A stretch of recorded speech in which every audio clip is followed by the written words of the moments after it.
Kunin niyo na po ang inyong mga Biblia, notebook, ballpen. Handaan na po natin ang ating puso, pandinig, upang ang blessing ng Panginoon magtuloy-tuloy sapagkat ang salita niya ay isang biyaya. No? Ang tao hindi lamang nabubuhay sa tinapay, kundi sa bawat salitang lumalabas sa bibig ng Panginoon. Buksan natin ang mga Biblia natin sa 2 Kings chapter 6 verses 8 to 10 at ang susunod nating babasahin diyan din naman sa chapter 6 verses 21 at 22. Tumayo na tayong lahat bilang paggalang at patuloy nating ipahayag ang pagpapala ng pagbabasa, pagbubulay-bulay ng salita ng Diyos sa ating buhay. Kanya sabihin natin sa ating katabi, sabihin natin, pagpapalain ka ng Panginoon. Yan. Okay. Matapos mabasa ay manatili sa pagkatayo, hingi tayo ng blessing sa ating Panginoon. 2 Kings 6:8 hanggang 10 NIV. Handa po. Basa.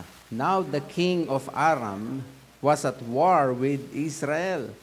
After conferring with his officers, he said, I will set up my camp in such and such a place.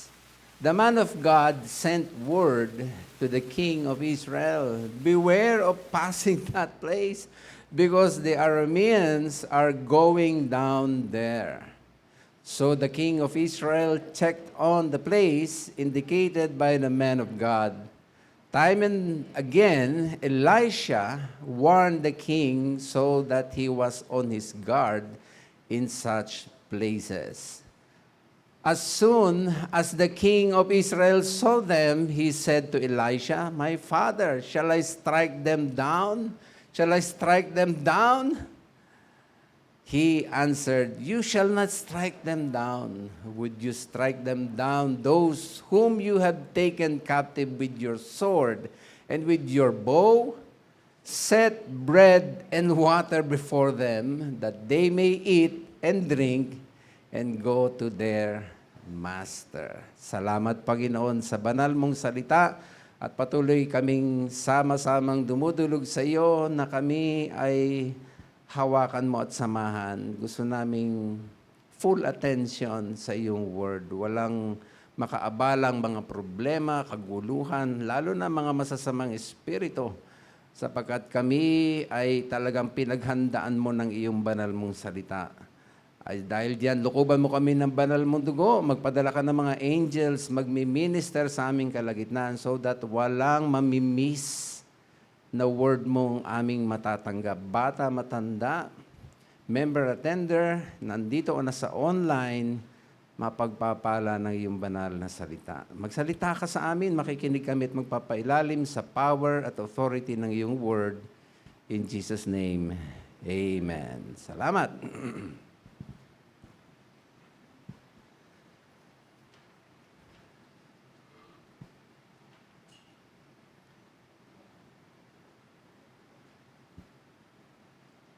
Ang topic natin ay part 2 ng tinalakay last Wednesday.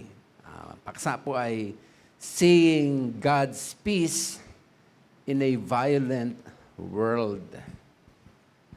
Naniniwala po ako na ang buong bansa natin ay naging mabigat ang puso at isip habang nananatili sa ating atensyon ang nakakabahalang issue tungkol sa tumataas na bilang ng violence in our high schools na ang mga involved ay precious minors. Kayo ba'y nababahala na? Di ba? Grabe, no? Sobra. Sa mga headlines, statistics, at mga stories, malinaw na pinapakita nito ang mga kabataan ngayon ay nakikipagbuno sa mga hamong hindi naranasan noon. Baga, ngayon lang no, na nababalita na nasa mga kabataan na ang karahasan. Grabe ang trend at viral na mga insidente ng gunfire sa loob ng eskwelahan, bugbugan, estudyante laban sa kapwa estudyante, sinasaksak, no? Using kutsilyo, kapwa estudyante, worse, ang gumagawa pa ay babaeng minor ang edad. Notice yung, punahin po ninyo yung dikit-dikit na pangyayari na inireport ng GMA. Ano ba nangyayari sa mga eskwelahan natin? Ang record na ito ay mula 2025 hanggang 2026. Pero ang kinuha ko na lamang, 2026 mula January. Imagine, may 18 years old na namatay dahil lang lamang sa mga pagtatalo, no? Hanggang sa nauwi sa pagpatay doon sa Taal Senior High School sa Batangas. Yan ay January 20, 2026. February 5, kasunod, 15 years old student, fatally stabbed. Ang sumaksak, 16 years old. Wow. Diyan sa Florida, Pampanga. February 9, 2026, 15 years old na naman, grade 10 male student was killed. Again, saksakan ang issue. Nitong June 16, grade 5 students sa isang private school sa Cavite, no, ay again, parehas using kitchen knife. Ang daming mga sinaksak. June 19, 2026, senior high school student sa Cavite. Again, ulit-ulit sinaksak yung 18 years old na estudyante. June 22, lahat tayo na gulantang sa balitang ito dahil baril naman ang ginamit ng dalawang kabataan sa Tacloban City. And June 23, again, isang araw lang ang pagitan, meron na namang issue ng saksakan. At hanggang kahapon, ewan ko kung nabalitaan po ninyo, tuloy-tuloy ang karahasan sa mga kabataan. Alam nyo, hindi lamang ito isang problema ng lipunan.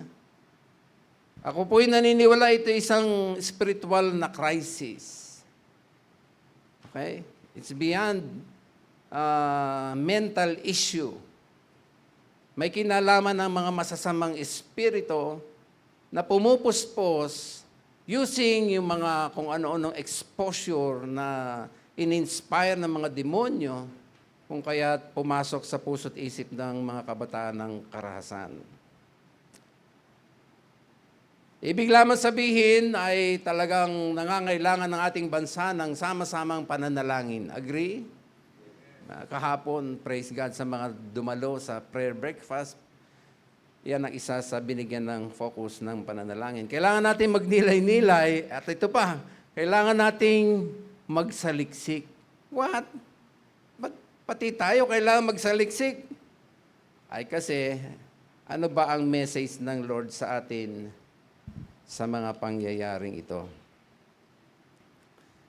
Ang violence pa naman, mga minamahal, ay hindi lamang nagaganap sa kalsada.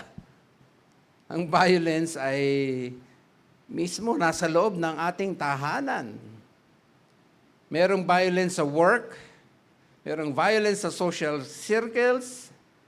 Ito na nga, merong violence sa eskwelahan, hindi natin inaakala. Malungkot man sabihin, pero meron ding violence na nangyayari sa loob ng church. Wow.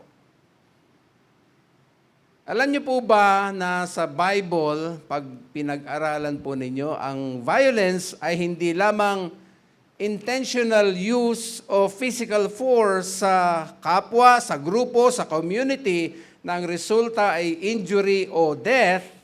Sa Bible ay meron po kayong makikita na tinatawag na non-physical violence. So, ang alam lang natin na violence ay yung talagang may harm sa katawan at pagpatay. Pero ang Biblia ay meron palang tinatawag na may tinuturo sa atin na non-physical violence na equated sa physical violence. Parehas lang sila, tinatawag na violence at masama. Tulad ng oppression. Isang uri ng violence. Verbal harm tulad ng cursing. Tumbas lang din yan ng physical violence. Ito pa. Hate. Yung pagkamuhi sa kapwa, namuhi. Wala ka namang physical na aksyon na sinaktan, pero namuhi ka lang. Alam niyo ba tawag ng Bible doon? Violence. Tingnan ninyo ang sabi ng 1 John 3:15. Anyone who hates a brother or sister, ano nang tawag sa kanya? Murderer. Hindi mo naman pinatay, nagalit ka lang, hate mo lang, namuhi ka lang, ay equivalent na pala siya sa pagiging isang mamamatay tao. Matthew 5:22, but I say to you that everyone who is angry with his brother will be liable to judgment. Whoever insults his brother will be liable to counsel. Take note. And whoever says, sinalita mo lang. Kanya nga sabi ko kanina, yung cursing, no? Verbal harmful words is already a violence sapagkat yung sabihin mong, you fool, sa kapatid mo, no, sa kapwa mo, will be liable to the hell of fire. Pwede ba sabihin natin sa mga katabi natin, ingat tayo. Ay kasi, warning sa ating lahat, walang exempted. Kaya ang tanong ko dapat magsaliksik tayo sa mga babalitaan na nating violence sa paligid, ay baka hindi lang natin nare-realize may violence na nagaganap din sa ating buhay, sa ating family, physical man or non-physical. Kaya bukod sa tayo ay dapat manalangin, tamang-tama, mahalagang mag-aral tayo sa tinuturo ng Bible about violence. Nakahanda na po ba ang lahat? Say amen. Today, tutuloy po natin ang pag-aaral na aming tinunghayan, mga lessons ni Elisha tungkol sa pag-iwas sa gulo at karahasan. Pero allow me na balikan yung 3 puntos na aming natalakay sapagkat napaka-importante yung pag-connect nito sa ika-4 na puntos, kanya nasa part 2. Ito po, background muna tayo. Ang Israel kasi ay laging nakakaranas ng gera. Maraming grupo, mga kaaway ang nag-aagawan sa maliit na lupain ng Israel. Now, doon sa scripture reading natin, istorya ni Elisha, meron wikang mga malalakas na sundalo ng Syria, okay, na nagbabalak na magkampo sa isang lugar, doon sila naghahanda para lusubin ng Israel. Ang ganda ng istorya kasi naalaman ito ni Elisha. Alam niyo paano naalaman ni Elisha yung plano na lusubin ng Israel? Ang Diyos ang nagsabi kay Elisha. Pwede mo palakpakan natin si Lord. Propeta kinakausap ng Lord ng propeta. So yung mga lihim, nalalaman. Sinabihan ni Elisha, ang hari ng Israel, wag po kayong magpadala ng sundalo, nandyan ang mga Syrians. Wag kayong dumaan doon dahil matatambangan lamang kayo. Lumalabas sa puntong ito, yan ang napakahalagang ministry ni Elisha. Hindi lang yung nagbibigay ng tip sa plano ng kaaway, kundi ang isang mahalagang ministry ni Elisha, iniiwas niya ang magkabilang panig na magtagpo at magsalpukan. Galing. Elisha was a blessing sa Israel. Kahit pa panahon ng war, kasi ang dala niyang blessing, prevention na magka-encounter at magkaroon ng violence. Blessing siya sa Israel sapagkat ang dala-dala niyang blessing, yung wag magdanak ng dugo, iniiwas niya. Lagyan natin ng application. Naniwala po ako na today, yan ang pangangailangan ng ating bansa na katulad ng ministry ni Elisha. Ngayong laganap ang violence sa ating bansa, kahit mga minor na ang involved, kailangan natin ng ministry ng tulad ng kay Elisha. Yun bang ang daladala ay maiiwas ang mga nag-aaway sa posibleng nangyayaring karahasan. Sabi nga ng PNP, isang hepe ng PNP na ini-interview na humawak nung kaso dyan sa eskwelahan ng Tacloban. Sabi niya, listen, quote, kung merong namamagitan sana dun sa minor na yon, magulang man o sino man, ay maaari daw sana na napigilan. Tama. Ayan po. That's it mga minamahal. Yung sinasabi kong kailangan ng ating bansa, yung tulad ni Elisha, mamamagitan para wag lang matuloy ang karahasan. Ay pwedeng magulang, kung nakausap sana ng magulang, baka naawat.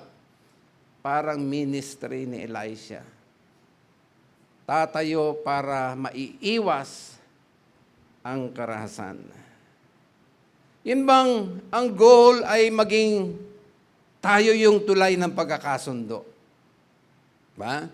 Yung ang goal ay yung para wag lalong lumala ang away. Ay tiyak kung maraming ganyan sa bansa natin, at least mababawasan ng violence sa mundong ito. Do you agree? So anong unang lesson na itinuturo sa atin ni Elisha upang matuto tayo sa pag-iwas ng karahasan? Una, paano ba ma-prevent ang violence according kay Elisha? Sulat niyo po, naaral namin yan, balikan lang natin. Live a life dedicated to peace. Yan. Yan ang makikita ninyo sa buhay ni Elisha. Mapapasin ninyo yan dito sa chapter 2, sa 2 Kings chapter 6, na si Elisha ay committed to non-violence. Okay? Andiyan pa kayo? Alright. Tuloy tayo. Kailangan tayo mga anak ng Diyos maging maliwanag po sa atin na ang goal ng ating buhay ay kapayapaan. Hindi po gulo. Kanya po tayo binigyan ng Holy Spirit. Tinanggap natin si Lord. Binigyan tayo ng Holy Spirit ng fruit. Fruit of the Holy Spirit.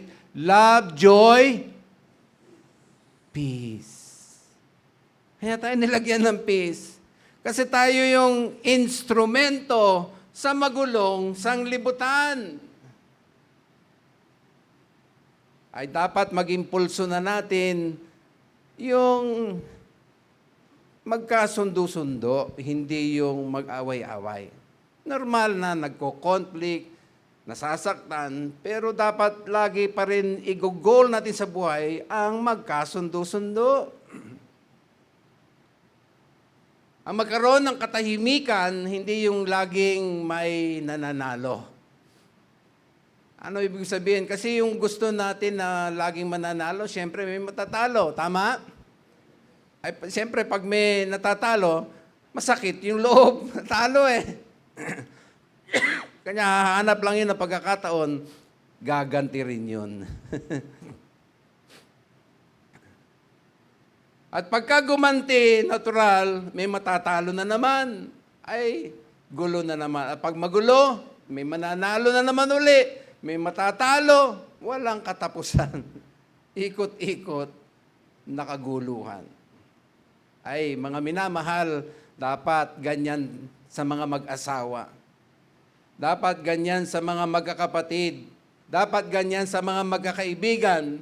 Yun bang makita natin na kapag ginusto natin palagi yung mananalo, sa awayan, napunan nyo ba sa mga salitaan, sa mga tunggalian, yung isa't isa ay gusto siya yung mahuhuli magsalita? Pagka ganyan ng ganyan, siyempre may mananalo at yung natatalo, nasasaktan, nagtatanim, sa sama ng loob, maghihintay lang yan ng pagkakataon. Babawi yan. Dahil gusto ay manalo. Si Elisha, mga minamahal, hindi issue sa kanya yung manalo, kung sino mananalo. Ang issue sa kanya, huwag mag-clash. Huwag magkaroon ng ambush. Huwag magkaroon ng massacre. Kasi his life is dedicated to peace. Pwede mapalakpakan natin si Lord. Para saan pa na binigyan tayo ng Diyos ng peace kung hindi tayo maglalagak ng tiwala doon sa peace na binigay ng Diyos? Ba't ibang ginagamit natin? Gusto natin gulo. Gusto natin away. Samantala binigay na ng Diyos yung peace. Sabihin mo sa iyong katabi, meron ka ng peace of God. Oh. Di ba? Tandaan po natin, inihahayag lagi ng Lord kay Elisha yung lihim at plano ng kalaban. Alam niya kung nasaan ang mga kalaban at mga plano, pero, napunan niyo ba, ang impormasyon na binigay ni Elisha sa hari ay hindi para pagsamantalahan yung mga kalaban dahil alam na nila ang kalaban at ang mga plano. Pwede na nilang tambangan, pwede na nilang i-atake o i-ambush o i-massacre. Pero sa halip, mga minamahal, iniwas ni Elisha magsalpukan ang dalawang panig. Pwede ba palakpakan natin sila? Galing, di ba? Sana ganyan dito. Sana ganyan sa family. No? Sa mga sasakyan, may nakatatak sa likod, keep distance. Tama ba? Parang ganon. Iwas gulo.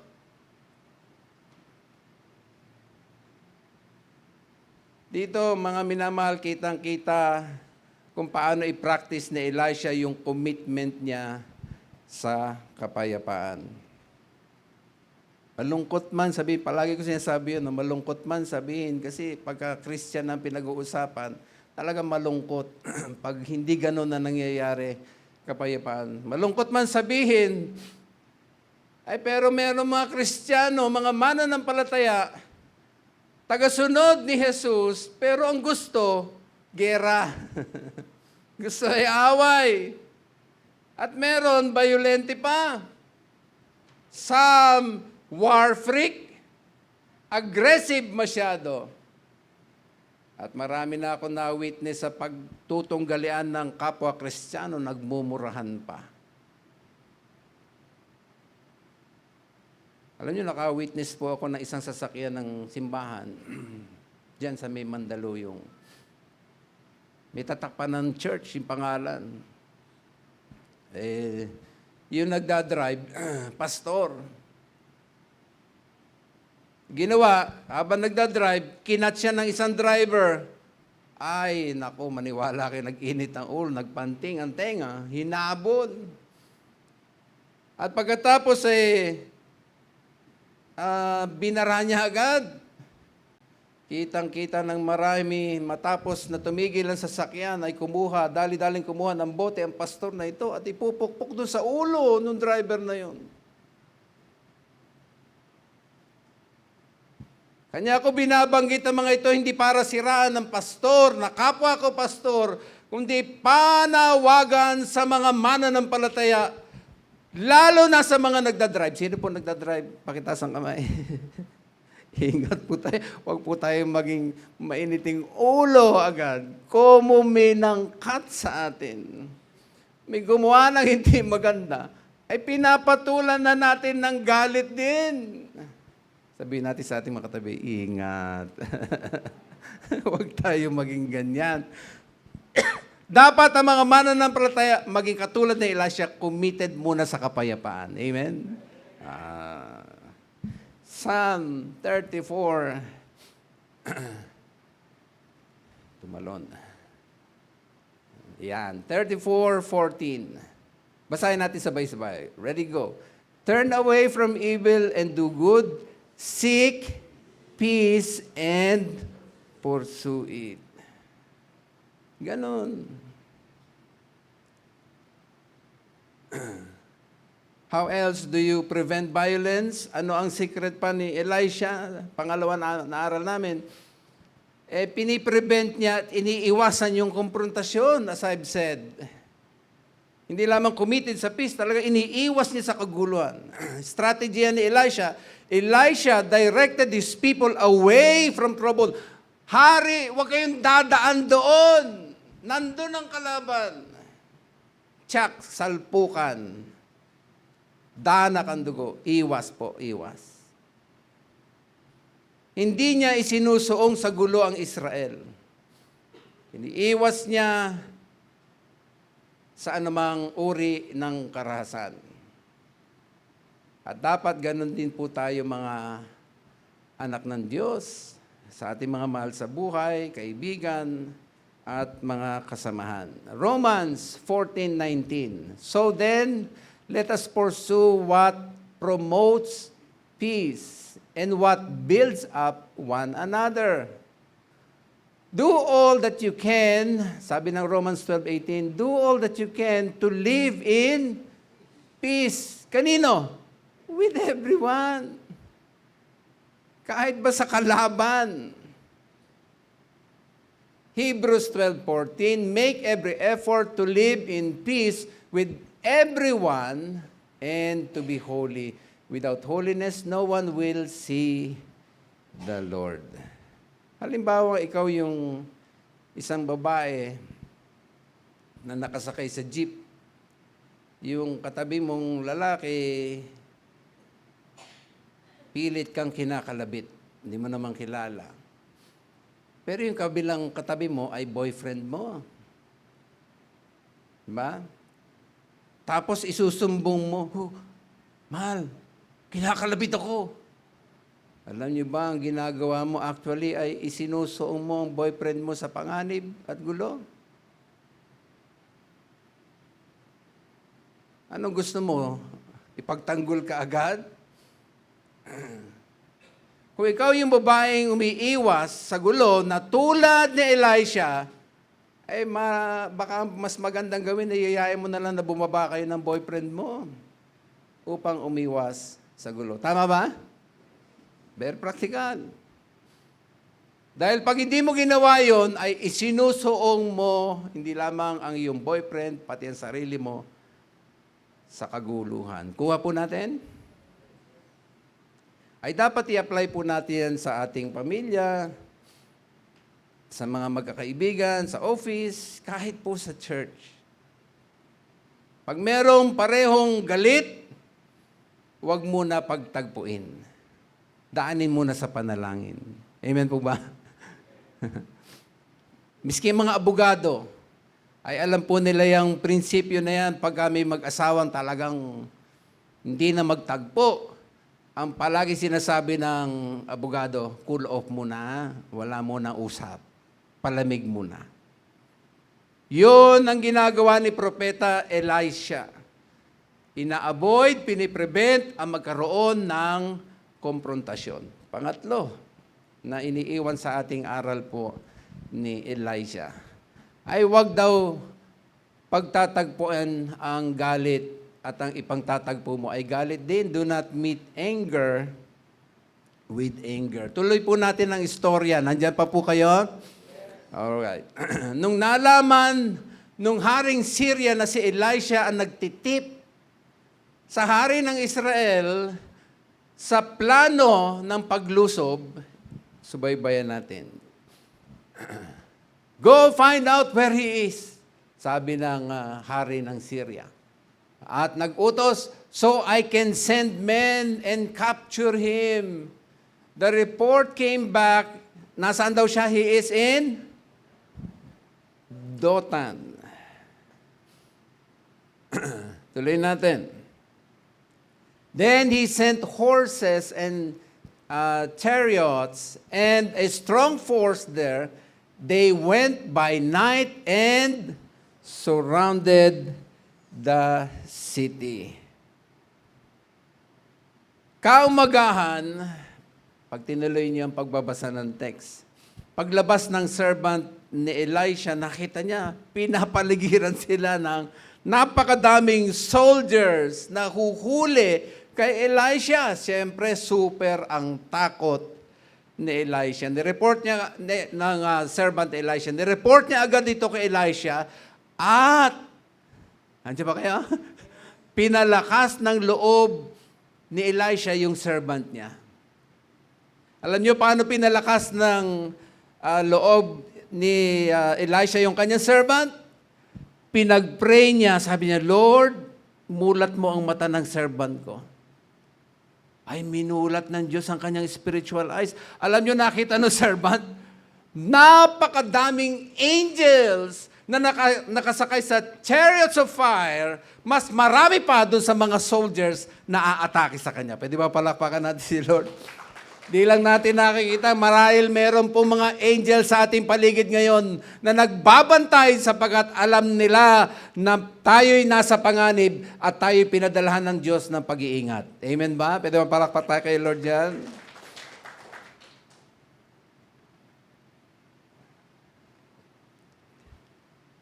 Ganda nga ng sabi ng Romans no? Kanya pag kami gulo, talagang bayaan mo lang si Lord. Kasi ano sabi ng Bible? Romans 8:31, pwede ba sabay-sabay basahin? Ready, go! What then shall we say in response to these things? If God is for us, who can be against us?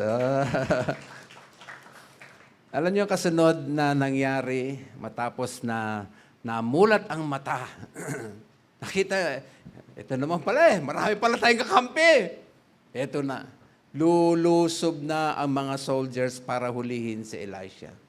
You know what happened? Andiyan pa kayo? Nag-pray uli si Elisha. After ng kanyang prayer, lahat ng soldiers na yun na pinadala ng Syrian na hari, binulag ng Diyos.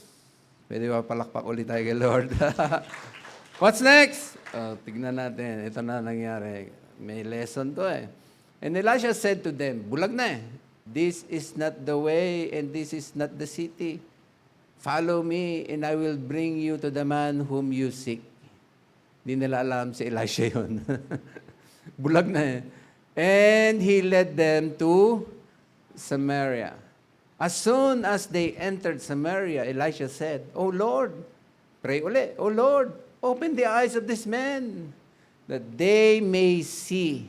So the Lord opened their eyes. Surprise! Saan sila? Nandun na sila sa teritoryo ng Israel. Wala na sila magawa. Sapagkat napapaligiran na sila ng kanilang kalaban. What's the point? Nasusubaybayan niyo yung pangyayari? Alright. What's the point? Inubos muna ni Elisha yung violent energy ng kalaban. Paano? Alam niyo yung hukbo ng Syria, buong-buo ang loob nila sa gagawin nilang karahasan, sa pagdakip kay Elisha. Meron silang huhulihin. Palibhasa, bulag na silang lahat. Kayo man ang lumagay sa kanilang kalagayan, wala kayong choice kundi sumunod kung ano yung sinasabi nung nagsasalita. Tama? Humina. No? Humina. Tiyak. Aamo ka pag ikay walang direksyon dahil ikay bulag.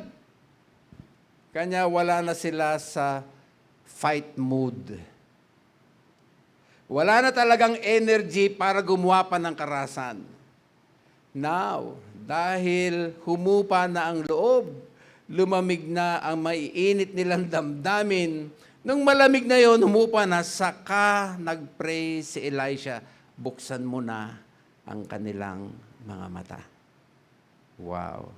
Gustuin man nilang lumaban, wala na silang energy. In the first place, nasa teritoryo na sila ng pinahina yung lakas.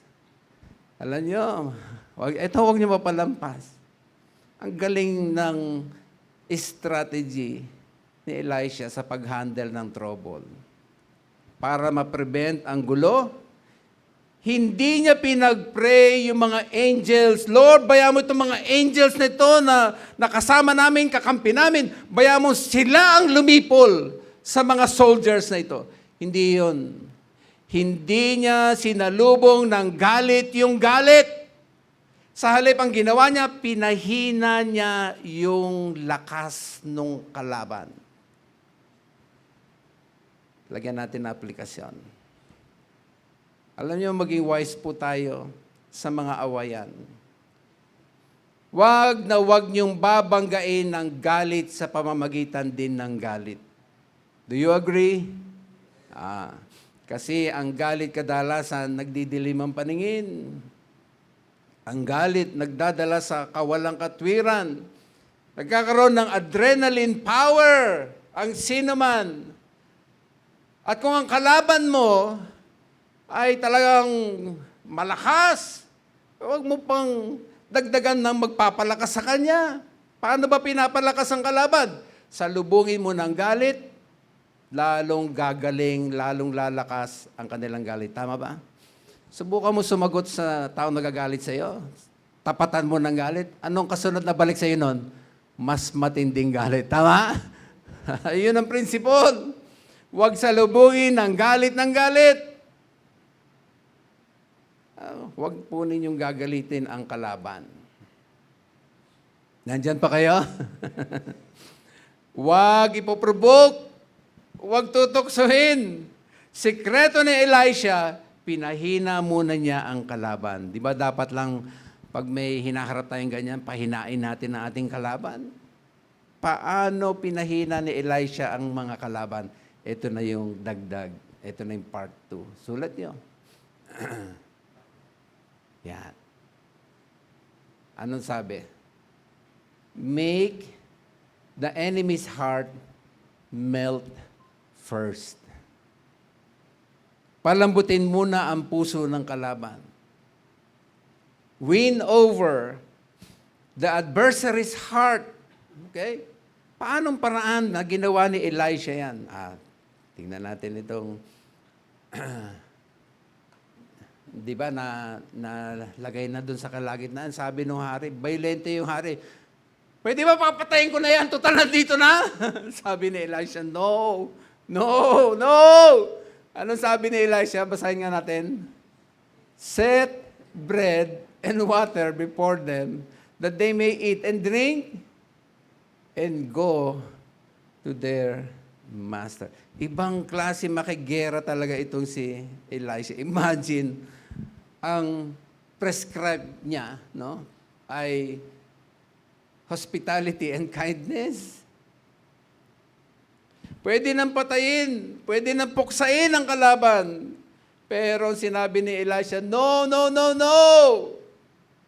Huwag niyo sila patayin. Magluto kayo masarap na pagkain. Painumin. At bigyan ng maraming pagkain, painumin. Busugin. At saka pauwiin sa kanilang leader. Sabi mo sa iyo katabi, wow!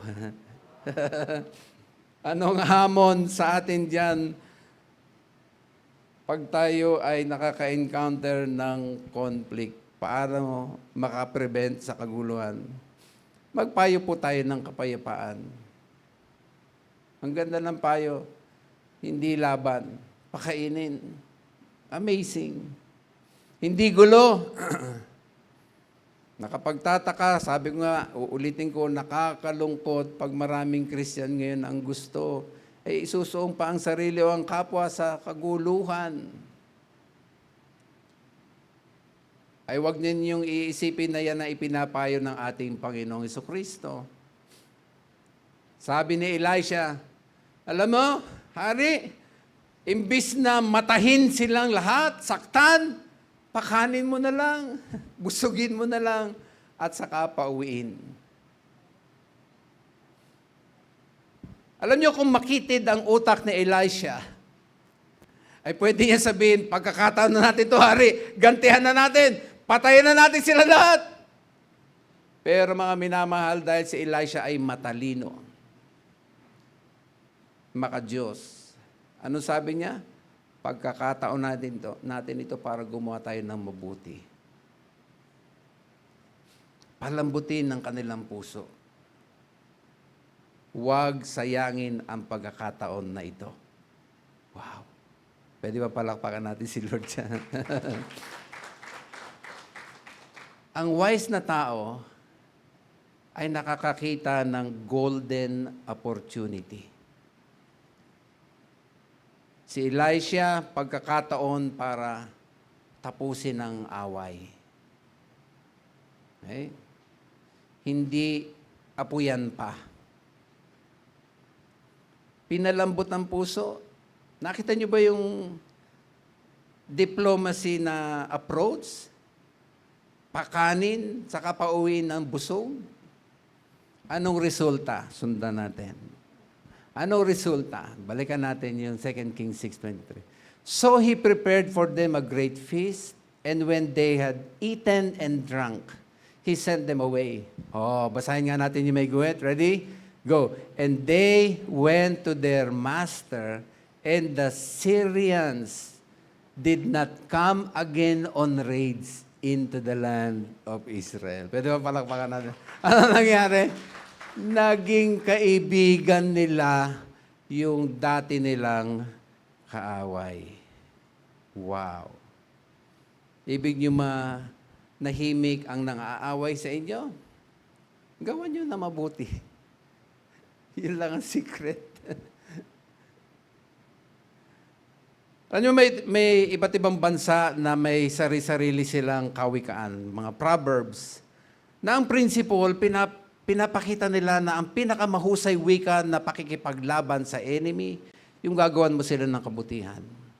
Tignan nyo mga Chinese, meron silang proverbs. Kindness is the best way to conquer an enemy. Mga Hapon, may kasabihan sila. The reverse of a grudge is a favor. Kayang pihitin. Amazing, ha? Nung kindness, yung enemy's perspective. Kasi ang nakita, wow, ba't ganun? Sinuntok ko, hinarap pa yung kabila. Amazing. Nakita nila yung laman ng puso. May African proverbs, kindness is a language which the deaf can hear and the blind can see. Lalo ang enemy. Pag kindness ang nakita sa iyo, puso mo ang makikita niya. Okay? Sabihin natin sa ating katabi, maging tulad tayo ni Elisha. Familiar ba kayo sa teachings ng Bible sa ganito? Sa ganitong idea? Nandiyan pa kayo? Lagay ito, huwag niyo mapalampas. Familiar kayo sa teachings ng Bible tungkol dyan sa halip na lalabanan ng kaaway, papakainin mo, gagawa mo ng kabutihan? Meron ba kayo alam na ganyan teaching sa Bible? Proverbs 25, 21, 22. Actually, kinote to sa New Testament. Eksakto na bawat salita. Sa Romans 12:20. Kinote ito. Ano sabi? Pwede ba lahat tayo basahin natin? Ready? Go. If your enemy is hungry, give him food to eat. If he is thirsty, give him water to drink. In doing this, listen, you will heap burning coals on his head, and the Lord will reward you. Pwede ba palakpakan natin si Lord? Woo! Wow! Akala na marami yung verse na yan.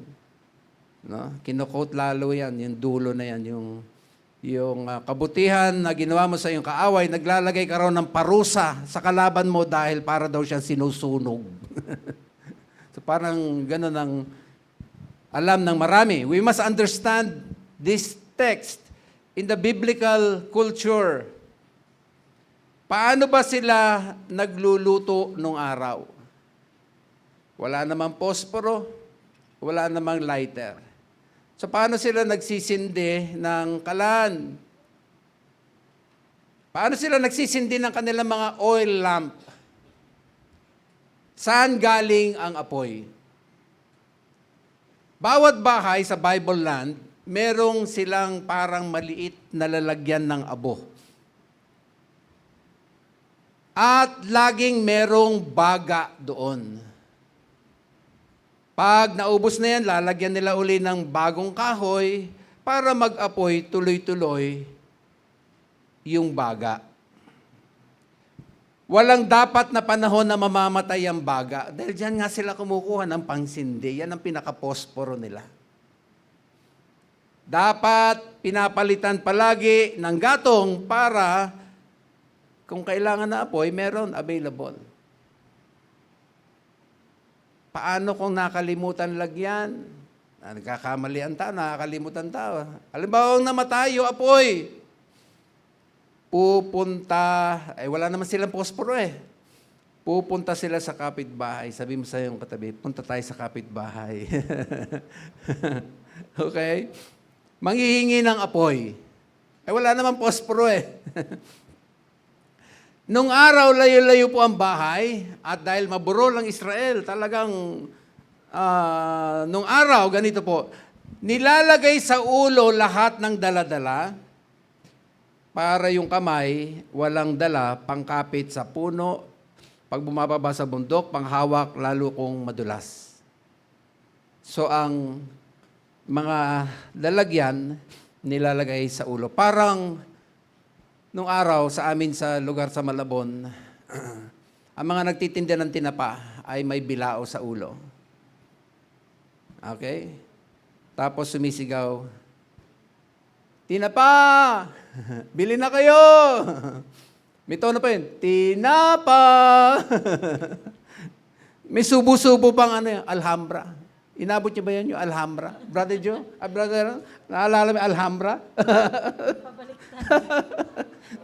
Hindi na alam ng mga kabataan yung Alhambra. No? Anyway, sa panahon namin ngayon, dyan sa aming bahay, iba na, wala nang ganon. Naka-motorsiklo, may sidecar. Tinapa! High-tech na. So, sa Bible land, wala silang dala-dala sa kamay. Suong-suong sa ulo yung mga lalagyan. Meron silang parang palayok sa ulo. Sunog-sunog. Tapos hihingi sila ng apoy. Dahil namatay yung apoy sa bahay eh. So, doon lalagay yung apoy sa ulo.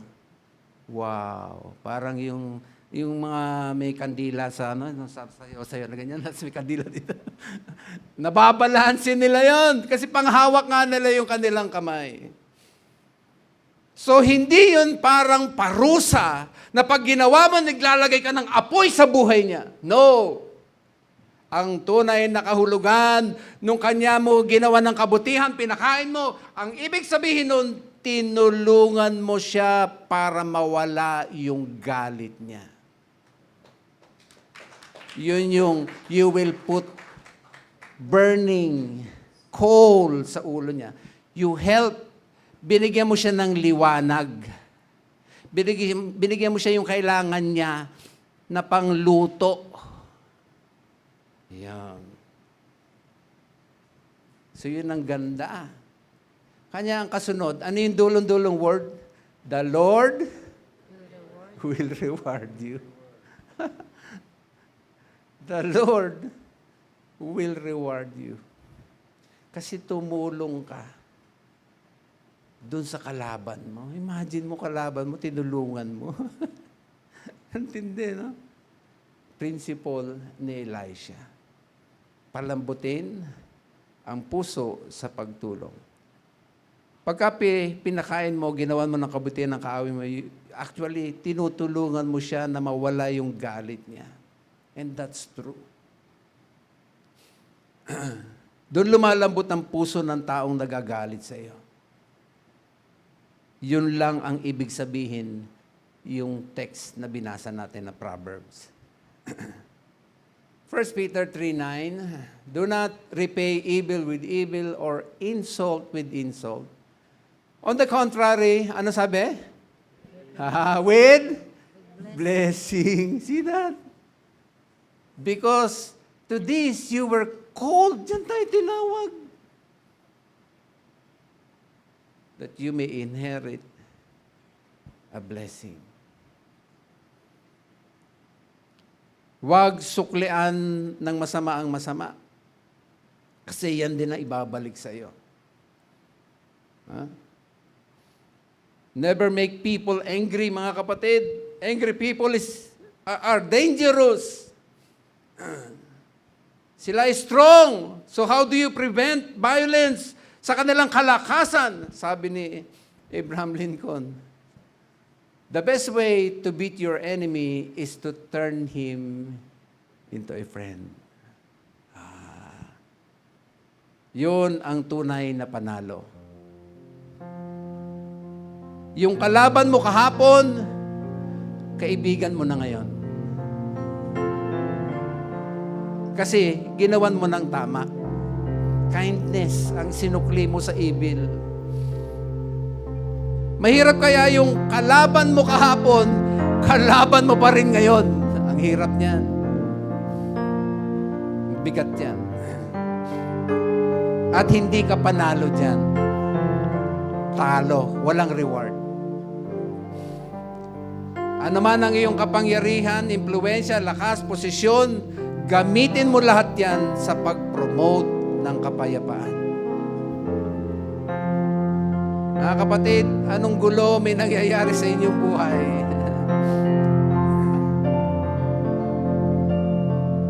Sa inyong pamilya, sa inyong sambahayan, sa inyong trabaho. Ano, mag-aasik ba ng gulo? O bilang anak ng Diyos, mas pipiliin mong maging agent of peace? Ano dapat gawin para tumahimik ang buhay? Ay, ang daming lesson si Elisha. Committed sa peace, huwag pagtagpuin ng pares mainit, huwag salubungin ng galit at galit, palambutin ang puso ng kaaway. Gawa na mabuti. Alam nyo, salamat sa Panginoon Diyos kahit matagal na itong kwento na ito ni Elisha, ay marami pa rin katotohanan tayong matututunan na pwede nating lakaran at maging mapayapa ang buhay. Pwede mapatapakan natin si Lord? Maganda manalangin tayo sa Lord. Lord, turuan mo kami na maging tulad ni Elisha. Tulungan mo kaming piliin lagi ang mapayapang pamamaraan ng buhay. Pag-pray natin, Lord, bayaan mong matutunan kong iiwas ang sarili ko, ang mga tao sa kaguluhan.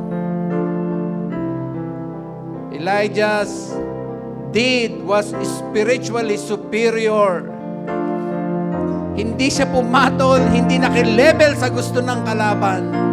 Huwag niyo ibaba ang inyong sarili sa level na hindi matutuwa ang Panginoon. Si Elisha, class act yung ginawa niya. Kahanga-hanga. That's why sabi ng Lord, ibe-bless, i-reward. Ha? Magpakatalino tayo, matuto tayo kay Elisha. Turn natin yung energies ng galit into kindness deeds. Tayo na tayong lahat.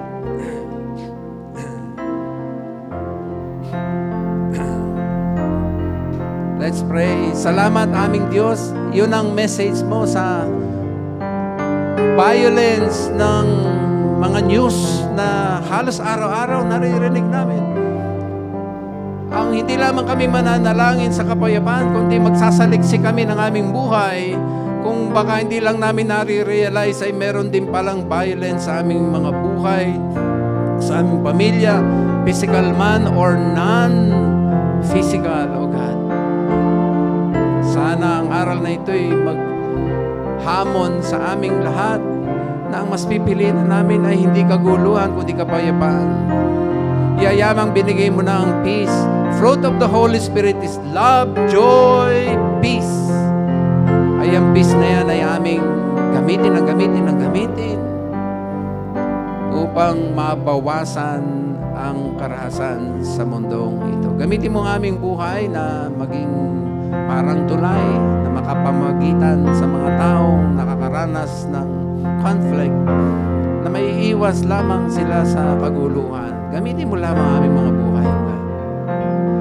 Magpapartake kami ng Lord's table, ihanda mo kami. Napakahirap na kung ang nakikita mo sa aming puso ay puot, galit, muhi, ay hindi ka matutuwa, hindi mo nire-reward ang ganong buhay, O God. Prepare us na bago kami tatanggap ng Lord's table, ay naayos na namin muna ang aming mga buhay sa iyong presensya. Awitin natin, search me, O God, at bayan natin ang presensya ng Panginoon. Patuloy mangusap. Pakinggan lang natin si Lord sa ating mga puso. Search me, O God, and know my heart today. Try me, O Savior.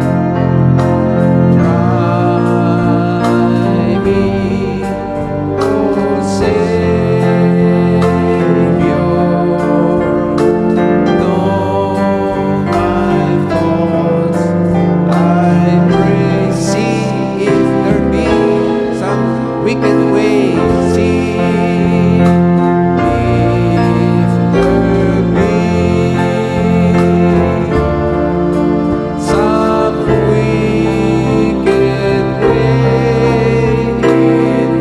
Cleanse me from every sin. Cleanse me from every sin and set me. O bago tayo magpatuloy, ibukas ko ang pagkakataon. Siguro, tamang-tama ang mensahe na gusto ng Lord na bigay natin ang ating buhay sa Kanya.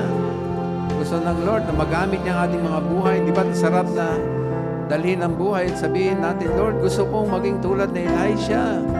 Gamitin mo aking buhay na maging instrumento ng kapayapaan. O marahil kanya kayo lalapit sa Panginoon sapagkat meron kayong daladalang problema o meron kayong gusto ipanalangin na dumadanas ng kaguluhan. Ano man po ang gusto niyo ilapit sa Lord, karamdaman, pangangailangan, wisdom, hali kayo, sama-sama tayong pagtiwalaan ng ating Panginoong Hesus. Makilala kayo sa inyong kinatatayuan. Come, pray. Kausapin natin si Lord. He's waiting. Gusto lamang niya pagtiwalaan natin siya ng lubos. So minsan paawit tayo sa inyong gustong lumapit at mag-pray. Hali kayo, sama-sama tayo dito sa harap. Kausapin natin ang ating Panginoon. Handa natin ang ating sarili bago mag-Lord's table. Okay? Search me, O God. Ready? Search me, O God. Yes, pray lang po. Pray lang. Amen. And know my heart today. Halika, sama-sama tayo. Bigyan natin sa Panginoon ang lahat. Huwag tayong masaya, mapayapa ang buhay sapagkat pinagkatiwala natin ang buhay sa Panginoong Hesus na siyang prinsipe ng kapayapaan. Thank you, Lord. Yes, pray lang po. See there be some wicked way in me.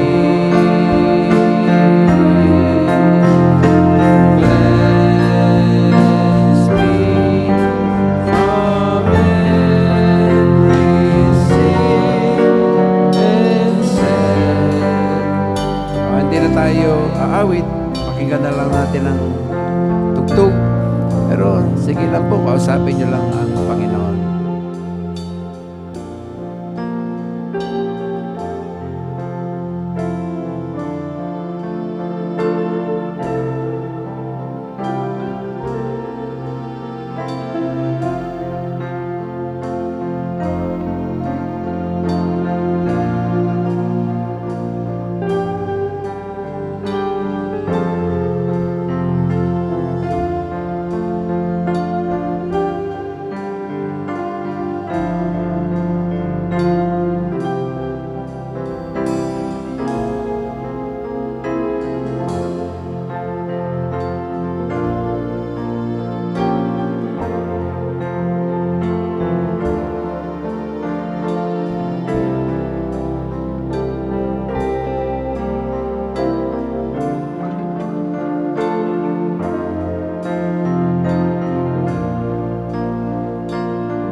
aming Diyos, ang paglapit na ito ay pagpapakumbaba sa iyong harapan, dumudulog. At tulad ng aming pag-aaral ay aming sama-samang dalangin maging committed kami sa peace tulad ni Elisha. Ma-remind kami palagi na bagamat may old nature sa amin ng tukso ay gumanti, mamuhi, magalit, ay manaig ngayon dahil nabiyayaan kami ng salita mo, nabago kami ng salita mo, nang mananaig ay ang kapayapaang nanggagaling sa iyo.